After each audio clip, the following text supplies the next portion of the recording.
भारत के लोगों ने कोरोना का जिस तरह मुकाबला किया है, उसका दुनिया में उदाहरण के रूप में चर्चा हो रही है। लोग उसको उदाहरण के रूप में प्रस्तुत करते हैं। आज भारत में 96% से ज्यादा केसेस रिकवर हो चुके हैं। फैटेलिटी रेट में भी भारत दुनिया के उन देशों की लिस्ट में है जहां ये रेट सबसे कम है।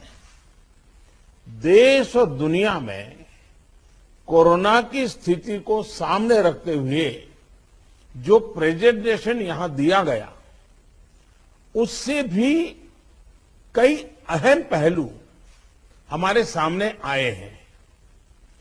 दुनिया के अधिकांश कोरोना प्रभावित देश ऐसे हैं जिन्हें कोरोना की कई वेव्स का सामना करना पड़ा है। हमारे देश में भी कुछ राज्यों में केसेस कम होने के बाद अचानक से वृद्धि होने लगी है। आप सभी इन पर ध्यान दे रहे हैं, लेकिन फिर भी कुछ राज्यों का उल्लेख हुआ है, जैसे महाराष्ट्र है, पंजाब है, और आप मुख्यमंत्रियों ने भी चिंता व्यक्त की है। सिर्फ मैं कह रहा हूं ऐसा नहीं है। और विशेष चिंता की आप कर भी रहे हैं और करने की जरूरत भी है। हम ये भी देख रहे हैं कि महाराष्ट्र और एमपी में टेस्ट पॉजिटिविटी रेट बहुत ज्यादा है और केसों की संख्या भी बढ़ रही है, बहुत आ रहे हैं। इस बारे में कई ऐसे इलाकों, ऐसे जिलों में भी ये वृद्धि देखने को मिल रही है जो अभी तक खुद को बचाए हुए थे, सेफ जोन थे एक प्रकार से। अब वहां पर हमें कुछ चीजें नजर आ रही हैं। देश के 70 जिलों में तो पिछले कुछ हफ्तों में यह वृद्धि 150% से भी ज्यादा है, 150% से ज्यादा। अगर हम इस बढ़ती हुई महामारी को यही नहीं रोकेंगे तो देशव्यापी आउटब्रेक की स्थिति बन सकती है। हमें कोरोना की उस उभरती हुई सेकंड पीक को तुरंत रोकना ही होगा और इसके लिए हमें क्विक और डिसाइसिव कदम उठाने होंगे। कई जगह देखने को मिल रहा है कि मास्क को लेकर अब स्थानीय प्रशासन द्वारा भी उतनी गंभीरता नहीं दिखाई जा रही। मेरा आग्रह है कि स्थानीय स्तर पर गवर्नेंस को लेकर जो भी दिक्कत है, उनकी पड़ताल, उनकी समीक्षा की जानी और उन दिक्कतों को सुलझाया जाना, ये मैं समझता हूं वर्तमान में बहुत आवश्यक है। ये मंथन का विषय है कि आखिर कुछ क्षेत्रों में ही टेस्टिंग कम क्यों हो रही है, क्यों ऐसे ही क्षेत्रों में टीकाकरण भी कम हो रहा है। मैं समझता हूं कि ये गुड गवर्नेंस की परीक्षा का भी समय है। कोरोना की लड़ाई में हम आज जहां तक पहुंचे हैं उसमें और उससे जो आत्मविश्वास आया है, ये आत्मविश्वास, हमारा कॉन्फिडेंस ओवर कॉन्फिडेंस भी नहीं हो जाना चाहिए। हमारी ये सफलता लापरवाही में भी नहीं बदलनी चाहिए। हमें जनता को पैनिक मोड में भी नहीं लाना है। एक भय का साम्राज्य फैल जाए, ये भी स्थिति नहीं लानी है। और कुछ सावधानियां बरत करके, कुछ इनिशिएटिव लेकर के हमें जनता को परेशानी से मुक्ति भी दिलानी है। अपने प्रयासों में हमें अपने पुराने अनुभवों को शामिल करके रणनीति बनानी होगी। हर राज्य के अपने अपने प्रयोग हैं, अच्छे प्रयोग हैं, अच्छे इनिशिएटिव हैं। कई राज्य दूसरे राज्यों से नए नए प्रयोग सीख भी रहे हैं। लेकिन अब एक साल में हमारी गवर्नमेंट मशीनरी को नीचे तक ऐसी स्थितियों में कैसे काम करना, करीब करीब ट्रेनिंग हो चुकी है। अब हमें प्रोएक्टिव होना जरूरी है। हमें जहां जरूरी हो, और ये मैं आग्रहपूर्वक कहता हूं, माइक्रो कंटेनमेंट जोन बनाने का विकल्प भी किसी भी हालत में ढिलास नहीं लानी चाहिए। इस पर बड़े आग्रह से काम करना चाहिए। जिलों में काम कर रही पैंडेमिक जो रिस्पांस टीम्स को कंटेनमेंट और सर्वेलेंस एसओपीस इसकी रीओरिएंटेशन की आवश्यकता हो, वो भी किया जाना चाहिए। फिर से एक बार 4 घंटे 6 घंटे के लिए बैठ करके चर्चा हो, हर लेवल पे चर्चा हो, सेंसिटाइज भी करेंगे, पुरानी चीजें याद भी करा देंगे और गति भी ला सकते हैं। और इसके साथ ही टेस्ट, ट्रैक और ट्रीट, इसको लेकर भी हमें उतनी ही गंभीरता की जरूरत है जैसे कि हम पिछले 1 साल से करते आ रहे हैं। हर संक्रमित व्यक्ति के कॉन्टैक्ट को कम से कम समय में ट्रैक करना और आरटी-पीसीआर टेस्ट रेट 70% से ऊपर रखना बहुत अहम है। हम ये भी देख रहे हैं कि कई राज्यों में रैपिड एंटीजन टेस्टिंग पर ही ज्यादा बल दिया जा रहा है और उसी भरोसे गाड़ी चल रही है। जैसे केरल है, उड़ीसा है, छत्तीसगढ़ है, यूपी है। मुझे लगता है कि इसमें बहुत तेजी से बदल की जरूरत है। इन सभी राज्यों में, मैं तो चाहता हूं देश के सभी राज्यों में हमें आरटी-पीसीटी टेस्ट और बढ़ाने पर जोर देना होगा। एक बात जो बहुत ध्यान देने वाली है वो ये कि इस बार हमारे टियर 2 और टियर 3 शहर जो शुरू में प्रभावित नहीं हुए थे, उनके आसपास के क्षेत्र प्रभावित ज्यादा हो रहे हैं। देखिए, इस लड़ाई में हम सफलतापूर्वक बच पाए हैं, उसका एक कारण था कि हम गांवों को इससे मुक्त रख पाए थे। लेकिन टियर 2, टियर 3 सिटी पहुंचा तो इसको गांव में जाने से देर नहीं लगेगी और गांवों को संभालना हमारी व्यवस्थाएं बहुत कम पड़ जाएगी।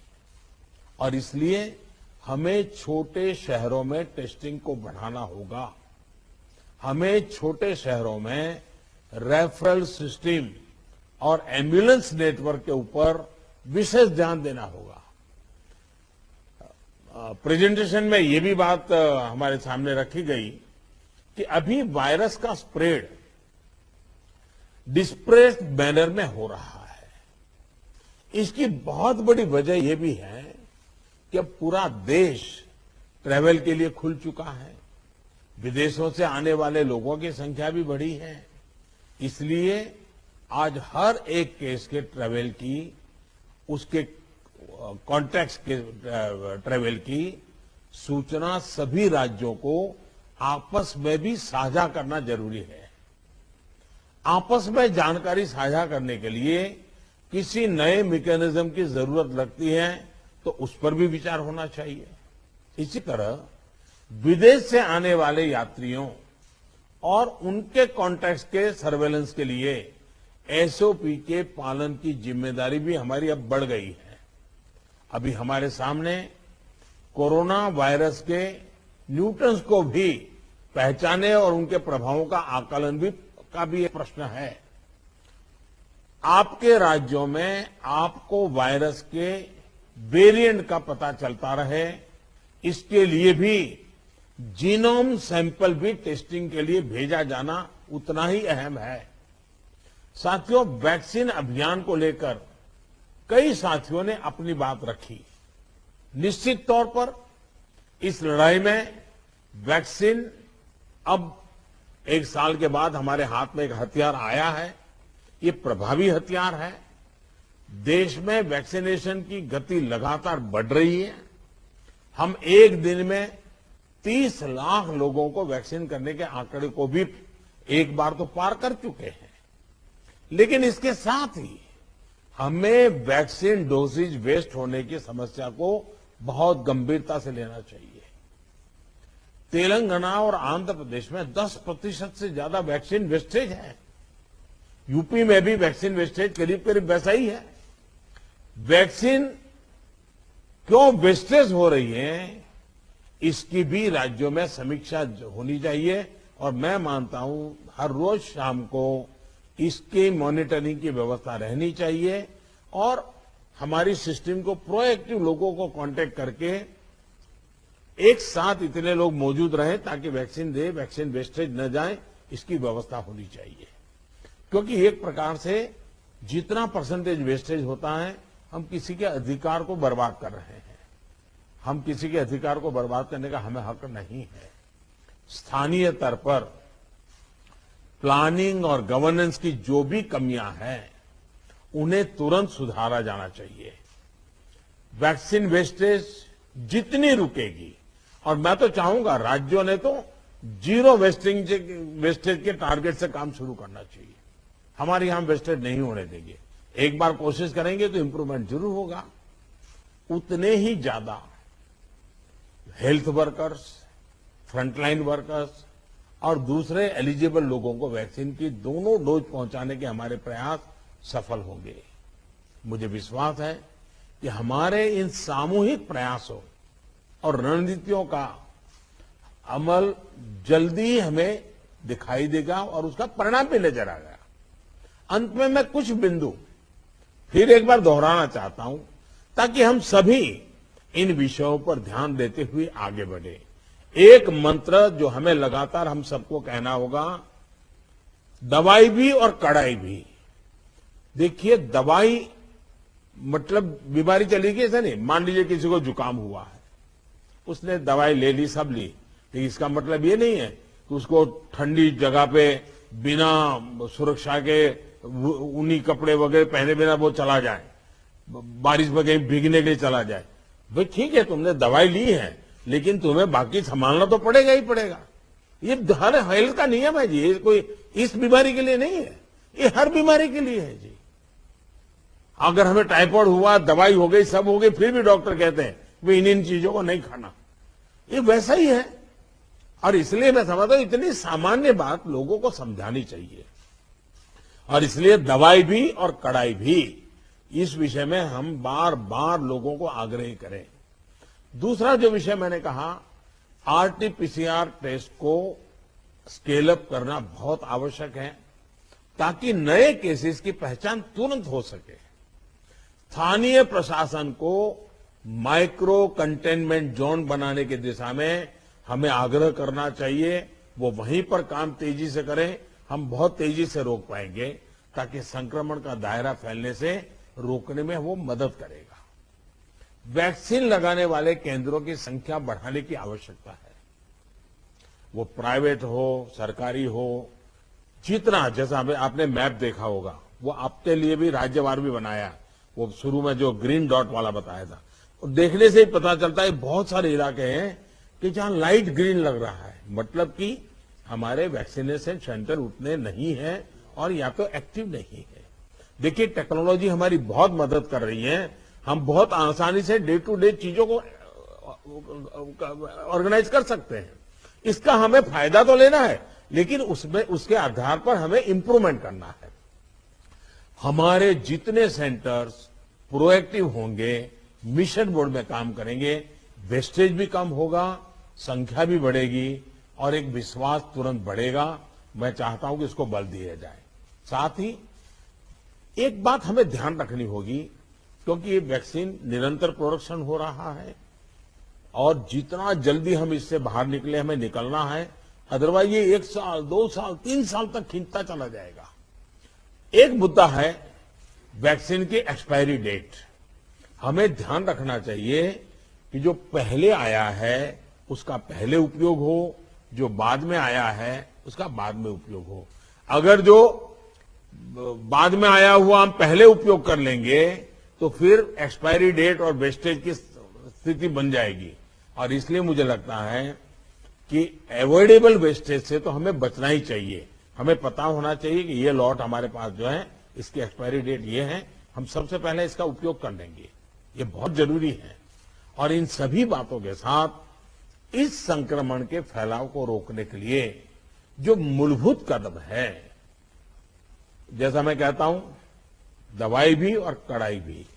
मास्क पहनना है, 2 गज की दूरी बनाए रखना है, साफ सफाई का ध्यान रखना है। पर्सनल हाइजीन हो या सोशल हाइजीन, पूरी तरह उसको बल देना पड़ेगा। ऐसे कई कदम जो पिछले 1 साल से हम करते आए हैं, फिर से एक बार उसको बल देने की जरूरत है, फिर से इस बार आग्रह करने की जरूरत है। उसमें हमें कड़ाई करनी पड़े तो करनी चाहिए। जैसे हमारे कैप्टन साहब कह रहे थे कि हम कल से एक बड़ा कड़ाई करने का मूवमेंट चला रहे, अच्छी बात है। मुझे लगता है कि हम सबने इस दिशा में हिम्मत के साथ करना पड़ेगा। मुझे विश्वास है कि इन विषयों पर लोगों की जागरूकता बनाए रखने में हमको सफलता मिलेगी। मैं फिर एक बार आपके सुझावों का लिए धन्यवाद करता हूं और भी जो सुझाव है आप जरूर भेजिए। जो हॉस्पिटल के विषय में जो आज चर्चा निकली है, आप 2-4 घंटे में ही सारी जानकारी दे दीजिए, ताकि मैं शाम को 7-8 बजे के आसपास मेरे डिपार्टमेंट के लोगों के साथ रिव्यू करके इसमें से अगर कोई बॉटल नेक है तो उसको दूर करने के लिए कोई आवश्यक निर्णय करने होंगे तो हेल्थ मिनिस्ट्री तुरंत कर लेगी और मैं भी उस पर ध्यान दूंगा। लेकिन मैं कहता हूं कि हम अब तक जो लड़ाई जीतते आए हैं, हम सबका सहयोग है। एक हमारा कोरोना वॉरियर का सहयोग है, उसके कारण हुआ है। जनता जनार्दन ने भी बहुत कोऑपरेट किया है। हमें जनता से जूझना नहीं पड़ा है। हम जो भी बात लेते गए, जनता ने विश्वास किया है, जनता ने साथ दिया है और भारत विजयी हो रहा है 130 करोड़ देशवासियों की एक जागरूकता के कारण, 130 करोड़ देशवासियों के सहयोग के कारण, 130 करोड़ देशवासियों के कोऑपरेशन के कारण। हमें जितना जनता जनार्दन को इस विषय पर फिर से जोड़ पाए, फिर से विषय को बताएंगे, मुझे पक्का विश्वास है कि जो अभी बदलाव नजर आ रहा है, हम उस बदलाव को फिर से एक बार रोक पाएंगे, फिर से हम नीचे की तरफ ले जाएंगे, ऐसा मेरा पक्का विश्वास है। आप सबने बहुत मेहनत की है, आपके पास इसकी एक्सपर्टाइज टीम बन चुकी है। थोड़ा आप डेली 1 बार 2 बार पूछना शुरू कर दीजिए, सप्ताह में 1-2 बार मीटिंग लेना शुरू कर दीजिए, चीजें अपने आप गति पकड़ जाएगी। मैं फिर एक बार बहुत शॉर्ट नोटिस में आप सबको आज की मीटिंग मैंने ऑर्गेनाइज की, लेकिन फिर भी आपने समय निकाला और बहुत विस्तार से अपनी सारी जानकारियां दी। मैं आपका बहुत बहुत आभार व्यक्त करता हूं। धन्यवाद जी। अगर आपको हमारे वीडियोस पसंद आए तो प्लीज लाइक करें, सब्सक्राइब करें और शेयर करें।